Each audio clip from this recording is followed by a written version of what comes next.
est une jeune fille très souriante et optimiste. Elle affiche un grand sourire tout le temps. La raison derrière ce sourire figé, une promesse faite à son grand-père sur son lit de mort. En effet, il aimait tellement son sourire qu'il lui a fait promettre de l'arborer constamment. Fidèle, Juste l'a toujours respectée, quand bien même les gens la trouvaient trop bizarre et la fuyaient. Pourtant, en maternelle, un petit garçon a accepté d'être son ami justement à cause de ce sourire, c'est Uriel.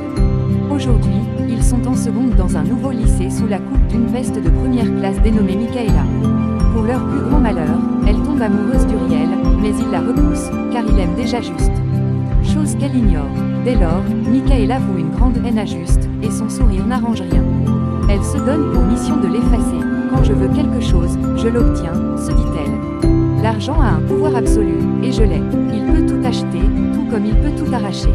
En classe, une nouvelle fille du nom de Bénédicte arrive, et Michaela la prend comme souffre-douleur. Dans un esprit de super-héros, Juste lui vient en aide. Ainsi, elles deviennent amies.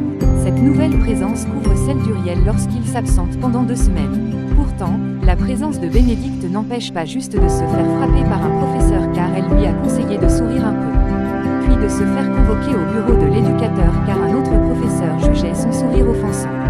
Dans ce bureau en question, Juste découvre que cet éducateur n'est qu'un pervers qui lui fait des avances. Au premier jour, elle refuse.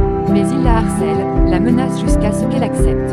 Le jour de son acceptation, Michaela apparaît de nulle part et félicite sa nouvelle relation. Elle lui annonce en même temps que c'est elle qui a engagé tous ces hommes pour lui faire du mal. Sa condition pour s'arrêter, que le sourire de Juste s'efface. Mais fidèle à sa promesse, Juste refuse. Michaela s'en contente. Juste veut en parler à ses amis. Pour ça, elle attend le retour d'Uriel. Toutefois, elle n'a pas le temps de parler qu'Uriel les invite à sa fête d'anniversaire. Alors Juste ravale ses souffrances et se réjouit pour lui. Après tout, c'est sa première fête depuis sa naissance. N'empêche, il remarque sa tristesse. Mais Juste nie tout. Conscient de ses propres secrets, Uriel n'insiste pas. La fête a lieu. Continuant de s'inquiéter pour Juste, pensant à son amour qu'il a peur d'avouer, Uriel s'isole et se saoule.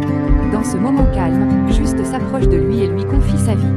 Alors Uriel la prend dans ses bras avant de lui déclarer ses sentiments.